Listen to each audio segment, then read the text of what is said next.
The Ghosts of Craig-Aulnaic by Anonymous. Two celebrated ghosts existed. Once on a time, in the wilds of Craig-Aulnaic, a romantic place in the district of Strathdown, Banffshire. The one was a male and the other a female. The male was called Efhuna Emwar Ben Bainac, after one of the mountains of Glenavon, where at one time he resided, and the female was called Clashnisht Aulnaic, from her having had her abode in Craig-Aulnaic. But although the great ghost of Ben Bainac was bound by the common ties of nature, and of honor to protect and cherish his weaker companion, Clashnisht Aulnaic, yet he often treated her in the most cruel and unfeeling manner. In the dead of night, when the surrounding hamlets were buried in deep repose, and when nothing else disturbed the solemn stillness of the midnight scene, oft would the shrill shrieks of poor Clashnisht burst upon the slumberer's ears, and awake him to anything but pleasant reflections. But of all those who were incommoded by the noisy and unseemly quarrels of these two ghosts, James Ower or Gray, the tenant of the farm of P33 Balbig of Del Nabo, was the greatest sufferer. From the proximity of his abode to their haunts, it was the misfortune of himself and family to be the nightly audience of Clashnisht's cries and lamentations, which they considered anything but agreeable entertainment. One day as James Gray was on his rounds looking after his sheep, he happened to fall in with Clashnisht, the ghost of Aulnaic, with whom he entered into a long conversation.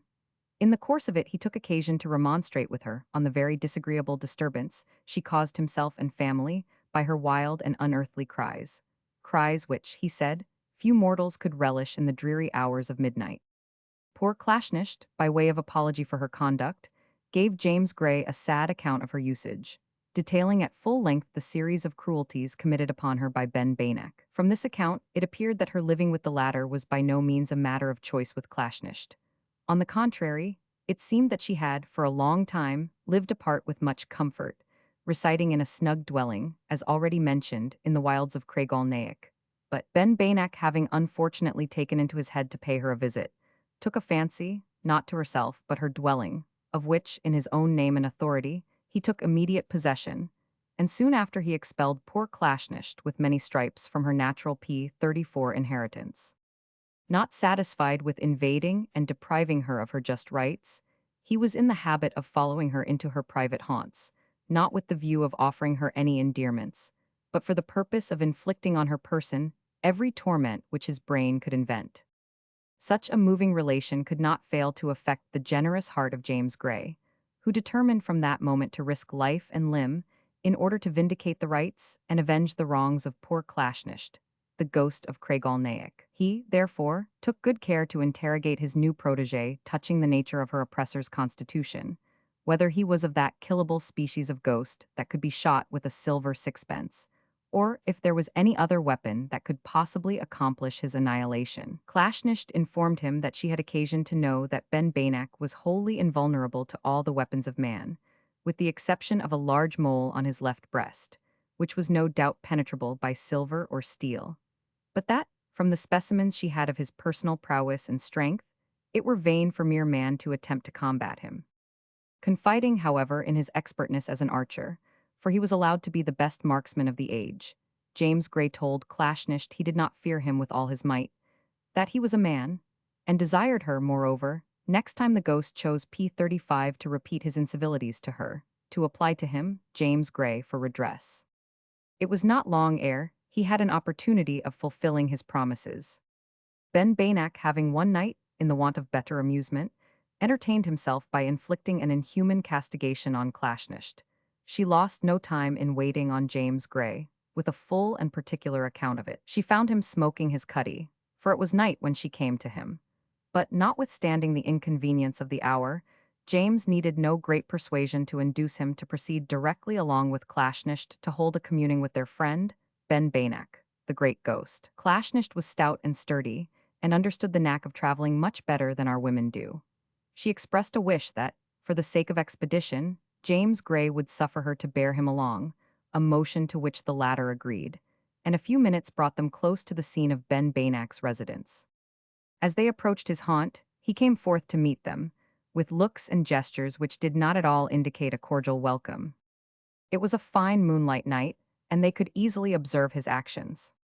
Poor Clashnisht was now sorely afraid of the great ghost. Apprehending instant destruction from his fury, she exclaimed to James Gray that they would be both dead people, and that immediately, unless James Gray hit with an arrow the mole which covered Ben P36 Banach's heart.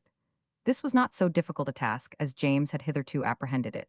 The mole was as large as a common bonnet, and yet nowise disproportioned to the natural size of the ghost's body, for he certainly was a great and a mighty ghost. Ben Banach cried out to James Gray that he would soon make eagle's meat of him, and certain it is, such was his intention, had not the shepherd so effectually stopped him from the execution of it. Raising his bow to his eye when within a few yards of Ben Banach, he took deliberate aim. The arrow flew, it hit. A yell from Ben Banach announced the result. A hideous howl re-echoed from the surrounding mountains, responsive to the groans of 1,000 ghosts, and Ben Banach, like the smoke of a shot, vanished into air.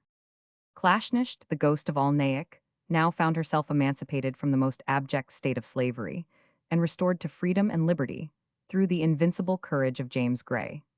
Overpowered with gratitude, she fell at his feet and vowed to devote the whole of her time and talents towards his service and prosperity. Meanwhile, being anxious to have her remaining goods and furniture removed to her former dwelling, whence she had been so iniquitously expelled by Ben Banach, the great ghost, she requested of her new master the use of his horses to remove them. James, observing on the adjacent hill a flock of deer, and wishing to have a P37 trial of his new servant's sagacity or expertness, told her those were his horses.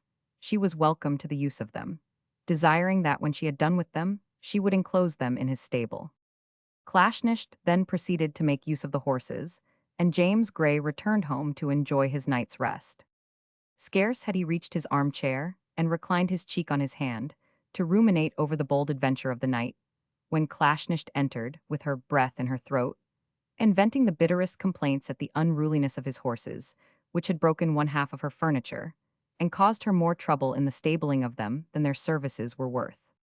"Oh, they are stabled, then?" inquired James Gray. Clashnisht replied in the affirmative. "Very well," rejoined James, "they shall be tame enough tomorrow."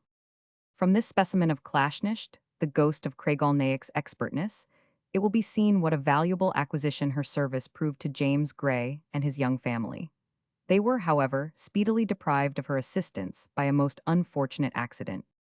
From the sequel of the story, from which the foregoing is an extract, it appears that poor Clashnisht was deeply addicted to propensities, which at that time rendered her kin so obnoxious to their human neighbors. She was constantly in the habit of visiting her friends, much P38 oftener than she was invited, and, in the course of such visits, was never very scrupulous in making free with any eatables which fell within the circle of her observation. One day, while engaged on a foraging expedition of this description, she happened to enter the mill of Del Nabo, which was inhabited in those days by the miller's family. She found his wife engaged in roasting a large gridiron of fine savory fish, the agreeable smell proceeding from which perhaps occasioned her visit. With the usual inquiries after the health of the miller and his family, Clashnisht proceeded with the greatest familiarity and good humor to make herself comfortable at their expense.